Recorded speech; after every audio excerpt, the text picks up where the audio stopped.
1 year ago, a date many Iowans will never forget. Just wanted to call and let you know I just got hit with a tornado. A town devastated, a community torn apart. We've been hit by a tornado on 409 Southeast 2nd Street. We're trapped. A day of distress and despair as first responders sprang into action. I'm trapped. I can't get out. Okay, all right. Just stay there. Call me back if you need me, okay? Okay. Okay. Harrowing accounts of lives upended in the wake of the storm. Devastating. You know, you see it on television, but it's different when it happens to you in your house, in your town, in your people. It's different. Countless stories, your stories of disaster, connection, and resilience. As the town kind of rebuilt, I think so did our hope for the community and our hope for our lives. From ruin and uncertainty to progress and new foundations. It's not really changing who we are, it's remembering who we are and building on it. This is Greenfield-Strong, 1 year later. Well, it's been 1 year since a massive EF4 tornado tore through Greenfield and the surrounding area, devastating the town and killing 5 people across 2 counties. 4 of those who lost their lives were in Greenfield. Another person died when that same tornado pulled her from her vehicle just outside Corning in Adams County. 35 others were injured, most of whom were Greenfield residents. That was a night many won't soon forget, May 21st, 2024. Well, thank you for joining us for a Local 5 News special, Greenfield Strong, 1 year later. I'm Stephanie Engelson. I'm Chief Meteorologist Chris Kubal. It's hard to fathom now just how destructive that day actually was, as homes were ripped apart and communities were thrown into chaos. After a morning of thunderstorms and soaking rain, the afternoon opened up to sunshine to recharge those skies. Conditions ultimately gave way to 14 tornadoes in Iowa in a matter of hours. The first twister of the day, an EF3, formed east of Essex just before 3 p.m. It wouldn't be alone for long.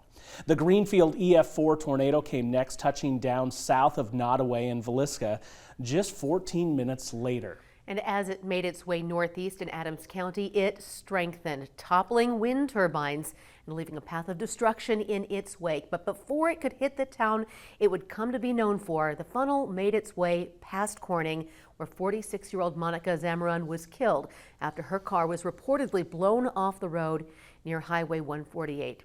A tragic and sobering reminder of the danger high winds can pose when you're caught up in a storm like that.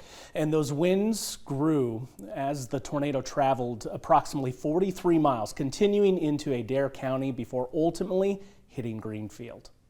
That freight train sound, and I would say 10 to 15 seconds. Pretty scary. And I just stayed up against the wall down there.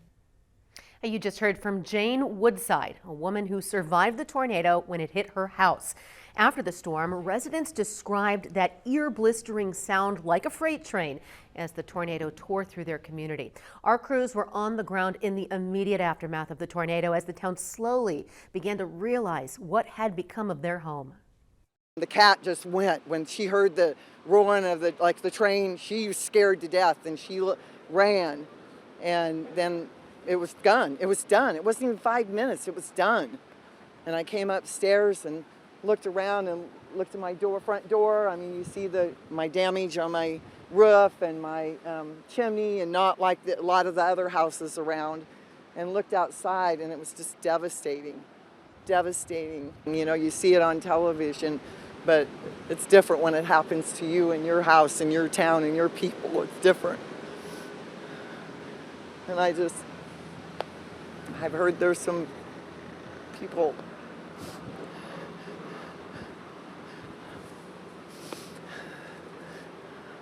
that didn't make it. And being from a small town, you know everybody. But I know as you see everybody's out helping everybody, and it's like you don't know what to do. You don't know what to do. But I know that we'll rebuild and everybody will help each other, because that's what our town does. Are you okay? I am physically fine. My house is gone. The catastrophic reality many Greenfield residents had to deal with once the wind died down.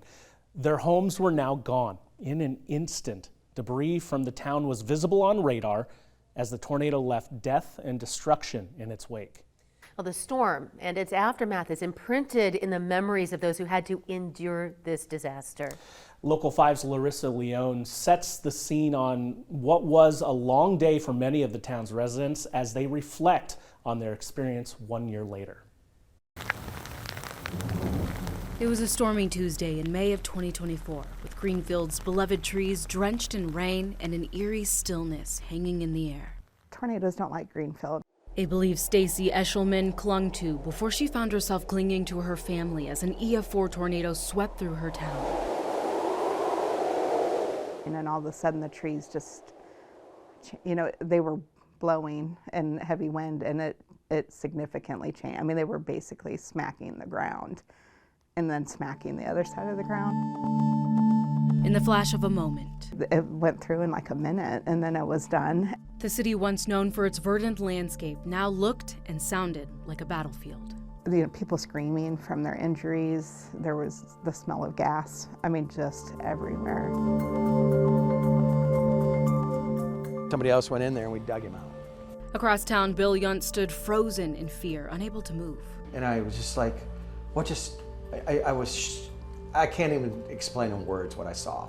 Yunt says in a matter of 60 seconds, the tornado swept through his town and swept away life as he knew it. For 1 minute, I had a house, I had my neighbors, I was talking to them outside, and within, I guess, in almost 1 minute, everything was gone. Now, a year after the storm uprooted both Yunt and Eshelman from their homes, they're helping rebuild their community. Eshelman leads Greenfield's Recovery Task Force, guiding those who've lost their homes and belongings, a role that's led her down countless unexpected paths. It's constantly trying to have the pulse on what people need and finding what resources you can actually offer. Eshelman also connects people with the Greater Greenfield Foundation, which helps fund community projects, scholarship, grants, and support for those impacted by the tornado. She also has to face the tough reality that for some, there is little she can do. Like, I love our town. So seeing that kind of devastation and knowing, and I experienced it myself, I knew that there are just so many needs, and there was no way that we could fully help everybody to the extent that they needed it. But Larry and Carol rebuilt their house. Bill Yunt, an insurance agent, has spent the past year helping people navigate their rebuilding options and understand the best path forward. It's a lot of things to deal with the insurance carriers is we have different aspects of the claims. He also helps others realize their roots may have to be replanted elsewhere. You may have that house insured for, you thought it was insured for $80,000, but you're going to check for maybe $60,000. So and that has hurt a lot of people in our community because a lot of them cannot rebuild or they can't come back from that. But yeah, all these homes are new. Day after day, the two residents work to help others navigate life after the tornado, all while grieving the losses they've experienced themselves. Almost every evening go sit. I would just go sit there for a little bit, like that's still my home. Even though there's no house there, like that was still my home. Yunt visits the spot his home once was. He sold his lot. With a heavy heart, as the land now belongs to someone else after he made the difficult decision to sell it. I did not rebuild. I decided not to because of my age and other factors involved. Though Bill still works in Greenfield, he can't shake the emptiness of not living in the community he loves. I feel a little void, I will be honest with you. There's a sense of loss. That's probably the biggest sense, a sense of loss. The tornado took pieces of their lives, but their love for Greenfield is one thing that not only survived, but grew stronger. It's not really changing who we are, it's remembering who we are and building on it. And you hope in my heart of hearts that our town survives and can come back from what this is, because I truly, truly believe in Greenfield, Iowa. It's been a great town for me. Larissa Leone, Local 5 News. We were hit by the tornado and we do have some injuries. Okay, I'll let people know. It might be a little bit because we're bombarded. If you should choose to drive somewhere, Adair County Hospital cannot take anybody. They were hit. When the dust settled, 4 people had lost their lives within the town. Husband and wife, 78-year-old Dean Wiggins and 77-year-old Pamela Wiggins, as well as 73-year-old Michael Jensen and 70-year-old Lee Williamson. An unimaginable tragedy for this town, of course, with dozens of injuries to assess. First responders were absolutely slammed and put on their back foot after the Adair County Hospital in Greenfield was also impacted by the tornado. Local 5's Megan McPherson caught up with the nurses of Greenfield's hospital 1 year later as they recount their harrowing experience. We have a violent tornado. As the skies darkened over Greenfield. Adair County 911. Yeah, I'm not sure, but it looks like there's a tornado southwest of Fontenelle. That powerful EF4 tornado quickly approaching. You hear the sirens, you know that there's the chance. Staff at the city's only hospital on high alert, prepared for the destructive storm to bring its worst. One of the nurses who lives in the area, she's like, okay, it's on the path to us. And like her face was very stone cold, very serious. Listening to the weather radio. This is a particularly dangerous situation. Take cover now. Nurse Meg Huey and her colleagues in the ER moved patients to their floor storm shelter, waiting. It kept getting louder and louder and it didn't quiet down, so that's when I realized that that was the tornado. It came and went in a matter of, 10 seconds. The tornado narrowly missed the hospital, but heavy winds and flying debris broke out windows and caused significant damage to the building's exterior. The moment I stepped out of the room, the ER window that leads to that hallway was busted out and there was debris and trees on the floor, but I couldn't even see the front of the hospital, which is where the majority of the damage was, right next to us. As water filled the hallways, dozens of injured residents came flooding in. Because we're bombarded. If you should choose to drive somewhere, Adair County Hospital cannot take anybody. They were hit. People were just walking up that hill, patients and injured people, and people just completely covered in debris. You couldn't even recognize people. Forced to evacuate, triage efforts were moved from the Casey's to the lumberyard. Later, the nearby elementary school became a makeshift urgent care facility. That operation continued for months while the hospital underwent extensive repairs, reopening to the public late last year. Does it feel different coming into work? Honestly, no. I feel like if anything, everybody grew closer. Their hospital family bonded over tragedy, healing themselves and the community through medicine. I just feel like our facilities are that much better to serve the community. Greenfield's hospital wasn't the only place impacted, as the previous home of the town's volunteer fire department also felt the tornado's force that day. Local 5's Alex Fulton spoke with that unit on where the progress of a new firehouse now stands. Just outside town, where traffic is light, as soon as you come in the door, the gear will be straight in, lies the new home of the Greenfield Volunteer Fire Department. This truck right here is 124. It's only temporary, a space provided by Trust Transport and TT Logistics. Yeah, it makes response times just maybe a few seconds slower, but at this point, that's kind of what we got to just work with. May 21st, 2024 was a first for Chief Curtis Fry. So I got off work, told my wife, hey, we're going to get some bad weather. Don't know how bad it's going to get, but just keep your head up.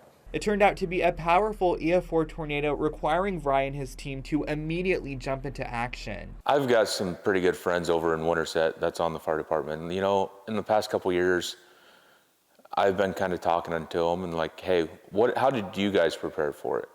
The first priority in the immediate aftermath was making sure everyone in town was okay. Never in a million years do you think it's going to hit your town. It is very hard to prepare for. The tornado's strong winds wiped out the left side of the fire station located near the town square. It had major, major, major damage to it. It was structurally unsound. Now the old station is simply a patch of dirt with grass here and there. Honestly, I believe this is the truck that held up the whole entire steel structure side of the building. 2 fire trucks still have small scratches, remnants of what happened. Part of that west wall actually kind of came in, and that's what all this damage is from. A new fire station on the way serves as a bittersweet beginning for Chief Fry and his crew. This tornado has brought the department very close together. I think it'll bring us even closer once we're back in our own fire station. Well, we all know about the people on the front lines of the storms. We often forget about those behind the scenes, tracking the storms and issuing those warnings. Local 5's Dana Cyril spoke with the National Weather Service of Des Moines and takes us back to May 21st, 2024 from their perspective. In a small building on Beaver Avenue sits a mighty team of 23. Assessing the environment and honing their craft, that it's on the ground from all to be prepared for the moments you never forget. At the end of the day, we're all in this line of work because we want to save lives. And May 21st, 2024 is one of those days cemented into their careers. It's the largest tornado, the most impactful tornado that I've ever been part of. The day started in the morning for the National Weather Service, with severe storms and flooding moving through the metro. But all eyes were on the afternoon. This was a very well expected event. The outlooks that the Storm Prediction Center had and our team was looking at for days in advance really highlighted the potential that day.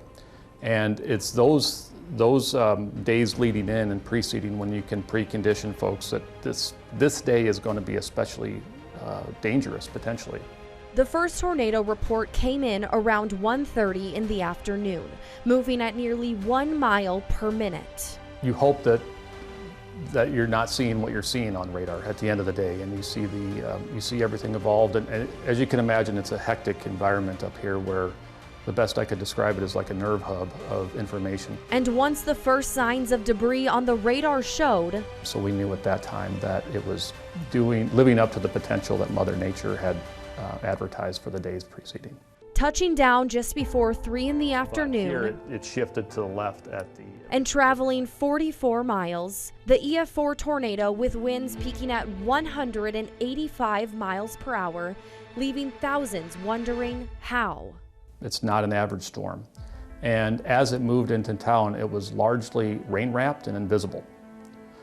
So folks that may have gone through hundreds of warnings over their years and haven't been impacted, if you don't take shelter in those moments to keep yourself and your families safe, seconds matter. And it's a moment in time that changes lives forever.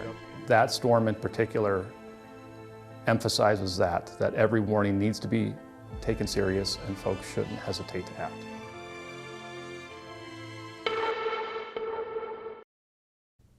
Well, tracking those storms, it was no easy feat. I was in the studio with you all on that day, and I remember you starting to hone in on the Greenfield area and get really concerned. So it's one that our own weather impact team was really locked into that day. Yeah, one I certainly will not ever forget, ingrained in my brain as that tornado took shape on town. I want to take a look back on how the scenario was presenting itself ahead of this night of tornadoes. So here's a look at the surface setup going into the morning. This at 7 o'clock. Heart of the system out to our west, cold front and dry line extending down into Oklahoma, Texas. But we had a stationary boundary across Iowa. This actually led to some early morning showers and thunderstorms, strong to severe storms, and flash flooding. But we did get a break, and in that warmer sector of air just below that front, we got a chance to recharge in a huge way, build up some energy, and energy we did. This is the scene at 3 o'clock with that after a break and a chance to recharge 4,000 to 4,500 on the thunderstorm. Instability is big. Note the blue shading. That's that thunderstorm cap we so often talk about that limits us being able to get into that energy. Non-existent. This is the spin in the atmosphere, the shear from low levels to way up high, and we're seeing 60 to 70 knots of shear, which is immense. So this led to long-lived thunderstorms, supercells, if you will. Shown here is a significant tornado parameter, takes into a lot of variables, puts it into a formula, spits out a number, and the higher that number goes, the more likely it is that you see tornadoes come to fruition. And again, at 3 o'clock, right before those storms arrived, we definitely did see a good setup for seeing tornadoes. So let's go ahead and take a look at the setup. This is actually early in the morning where we dealt with a lot of those showers and thunderstorms, severe storms through the metro right there, but we got that chance to get a break and we saw a recharging of the atmosphere. Here come those storms after 1 o'clock entering southwest Iowa, the most robust, favorable environment, sparking off all those tornado warnings and tornadoes, and a few were long tracked. Everything moving off to the east into eastern Iowa by evening and into Wisconsin and Illinois closer to dark. And from that massive line of storms, this is what we ended up with: 14 total tornadoes, a long-tracked EF3, just on the southwestern edge of the Local 5 area, of course, a Greenfield EF4, but another long-track tornado from Grimes up through Nevada to Zering, an EF2, actually injuring 5 people. Most of the tornadoes were concentrated over southwestern Iowa, where the better dynamics with this system actually were. I want to show you the velocity, and you can see that couplet tightening up here over Adams County, south of Quincy, west of Corning, and continuing to strengthen entering the northern part of the county. This is about the time it was interacting with wind farms, toppling wind turbines, and just above the surface, we're actually measuring close to 320 mile per hour winds, about 100 feet up via Doppler radar. That is intense. Then impacting Greenfield, cutting through town before dissipating, getting closer to Earlham. You can actually see the debris on radar, the debris detection showing up nicely here. This blue signature, you can see that huge hole in the data. This data actually takes a look at all the signatures showing up and closely compares them to see just how similar the sizes are. Of course, debris is all sorts of different sizes, and it leads to that blue lowering, and you can see it dissipating there again as that tornado wrapped up. This one in EF4, officially measured by the National Weather Service via damage indicators to be a peak wind of 185 miles per hour. This one was on the ground for 43 miles, and at its peak, it was 1,600 yards wide. Such a destructive power in that storm. It's hard to imagine the town bouncing back from that so quickly. That's right, and it took time, of course, a lot of support from the community to begin to put the pieces back together. But as the town struggled to clean up in the days following the tornado, that support never stopped. Donations poured in from all over as volunteers flocked to the town, some from the area, others from out of state. St. John's Catholic Church in Greenfield served as one of the main hubs for those donations and resources. And it has been great. People are calling in and out. What should we bring? I'm bringing this. It's been fantastic, tremendous. The church stayed open 24/7, welcoming all donations and offers to help. Tales of kindness and resilience were springing up from all over.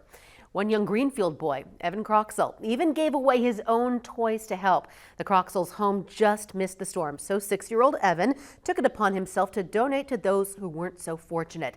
The town pitched in, and Evan's toy stand grew, providing joy to those who needed it most.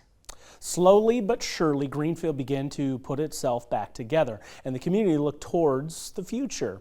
And they had a lot to look forward to as one of those hosts of being 2024's Ragbri Ride. I mean, the question was if we were even going to do it, and we talked to a lot of people, and they're like, yes, just do it. We can make it happen, because as you can see, we're up here on the square where all the events are pretty much taking place, and it's beautiful. In just 2 months after so much destruction, the town was filled with cyclists. As people pedaled in from all over the state, thousands of dollars were donated for Greenfield's continued recovery. The rebuilding in Greenfield over the past year has truly been incredible. From members of the community to volunteers, everyone has helped out. And just last week, Greater Des Moines Habitat for Humanity built 2 houses for families who lost their homes in that tornado. Our own Connor O'Neill has the story. Right after it happened, absolute chaos. My kids lost a lot. I'm really grateful our home wasn't leveled out like some homes, but it still took pretty severe damage and a big mental toll on my children and I. For Minna Tootle, chaos is one of the words she continues to use to describe what she felt during the tornado last year in Greenfield. But more often, she's been using the word hope. As the town kind of rebuilt, I think so did like our hope for the community and our hope for our lives. And 1 year after the tornado took out the Tootle family home, they found out they're getting a new one built for them. Oh my gosh, they're doing stuff where our house is supposed to be. And it was just the foundation, so every day after that, we've been coming by and like walking around peeking and just looking. Greater Des Moines Habitat for Humanity, volunteers and sponsors are building these two homes all of this week. They build everything from the foundations to the roofs. This really represents hope, and you just, as you talk with the families, you see that they're able to look forward and see hope, and they've got plans for the homes and what these homes mean for them, and so it's exciting to be a small part of that. Habitat has been rebuilding in 4 places across Iowa that were impacted by severe weather last year, including in Greenfield. Just the turnaround of what they've been able to do in less than a year since the tornado hit is, I can't even believe it. I thought nothing had happened. They've been able to rebuild so fast. From a city that experienced unimaginable devastation to a community rebuilding at an unimaginable pace, Greenfield is truly showing how strong we can be when tragedy strikes. It means a lot knowing people that have been in the same situation here in Greenfield and that have lost homes, being able to give back and kind of feel like I'm able to, help in some way is awesome. Reporting from Greenfield, Connor O'Neill, Local 5 News. Habitat will continue building the 2 homes over the summer, and in the fall, both families will be finally able to move in. And as the local community has pitched in to offer support in the past year, there were cases of connection from across the state as well. Take a look at this. Morgan Newman was keeping some belongings at her mother's home in Greenfield when the storm had arrived. Among them was a photo precious to Newman of her and an old friend. The winds were so high during that storm that the photo managed to fly 175 miles to McIntyre, Iowa, all the way up near the Minnesota border in just a few hours. Sydney Patterson of McIntyre found the photo and posted it online, where I shared it for Newman to ultimately end up seeing. I had reached out to the meteorologist that had posted it and said, hey, I'd love to connect and have it mailed back to me. And Sydney's name popped up and we connected. Well, this wasn't the only Newman family photo the tornado took north. This photo of Newman's older sister also flew from their mother's damaged home all the way up to Boone County. These incredible stories of connection and restoration out of Greenfield in the past year are endless and oftentimes bittersweet. Local 5's Dana Searles shares the story of one family who lost 29 years of memories in this storm, but is looking towards the future 1 year later. It's a moment in time that stays forever. Everything that I've ever known my whole life has just disappeared in an instant. At ground zero of the path the Greenfield tornado traveled sits a home with 29 years of one family's love and history. And 1 year later, they're reminiscing about a day that changed their lives forever. Terrifying. Still, storms absolutely scare me. I have nightmares still about that day. And I probably will for the rest of my life. For Haley Landers, the morning began with a funeral, burying her great-grandmother and mourning the loss, until later the sirens triggered. We didn't believe it because it always shifts and goes towards Creston, always has, so we weren't too worried about it. And then the lights shut off and the sirens went off, but we thought they were going, they were Fontenelle's sirens, because it sounded like it was so far away. But this time, it was heading to Greenfield, and it arrived quickly. I could feel the ground moving under my feet, so I'm hollering, get down here. Landers and her grandmother ran to the basement. And I heard the windows blow in, and I instantly just crouched to the ground. We were right next to the deep freeze, or this freezer that was in their basement. And I crouched down, and she was over me, and she was just praying and screaming in my ear. So Landers began counting. All it took was 20 seconds. 20 seconds for the storm to pass. And I just heard a whole bunch of movement and some stuff fall, and then as soon as I know it was over. But praying by that freezer, a freezer that likely saved their lives. Rick's coming down and hit me in the back, and I'm thinking we're gonna get buried. We're gonna get buried. And we did it, thank God, because I was praying down there. We was right beside the upright freezer, and that's what held the rest of the floor up, was that freezer. 911. We've been hit by tornado on 409 Southeast 2nd Street. We're trapped. Southwest 2nd. All right, I'll get people out. 409 Southeast 2nd. All right, bye. Then having to face the reality of what had happened. Once we got out, I'm like, the whole neighborhood's gone. I'm just gone. A sight they never imagined they would see. I opened my eyes after those 20 seconds and I saw daylight. And the first thing that came to mind was, oh, there's a hole in the roof. And then I processed, we're in the basement. We shouldn't be able to see the roof. And then I looked to the rest and it was all open. And I was like, oh, okay, yeah, no, this is worse than I thought. I just bawled. I dropped to the floor and I cried because my whole childhood is gone. 29 years of their lives, now rubble. And amazingly, Lander's grandfather was beneath that rubble, alive. The tornado just sucked him and the dog up. And he said he went he blacked out from there. He doesn't remember anything? Nope, not until he woke up and he was just laying and everything was on top of him. He's like, I can see daylight above me and daylight below me, and the only thing I can move is my left arm. Lander's grandfather needed 22 stitches in his leg, 7 staples in his head, and spent months going to the hospital to get debris out of his body. But the impacts stretched far beyond just one home. The city of Greenfield was home to most of Lander's family, and her other grandpa did not make it. He had a hard hearing, my grandpa Lee did, so he didn't really see it coming.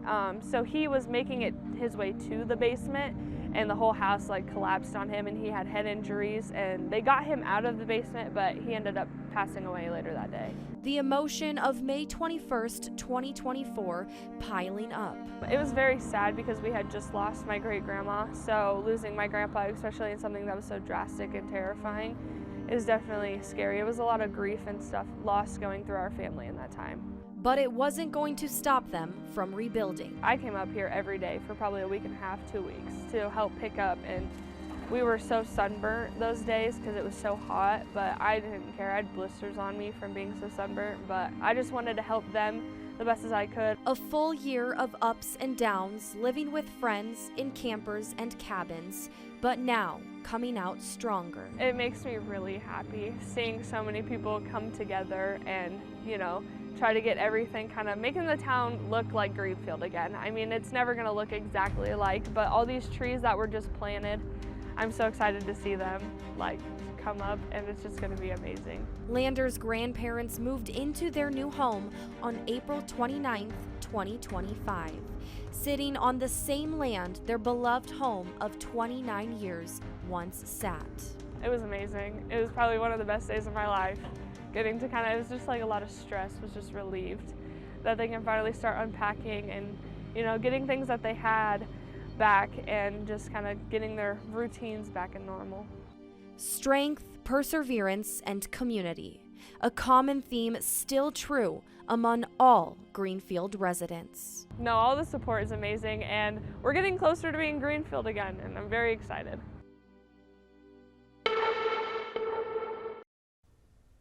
Well, there are years that feel like minutes and years that feel like lifetimes. Only the residents of Greenfield can truly describe how this past year has felt for them, but it is undeniable just how far they've come. A memorial now sits in Greenfield amid the rebuilt town. The money for it was raised by residents to honor the first responders, volunteers, and of course the victims of the tornado that changed so many lives in an instant. A monument to what was and what can be with the support of a community that cares. I'm Stephanie Engelson. I'm Chris Kubal. Thanks for joining us for Greenfield Strong 1 year later.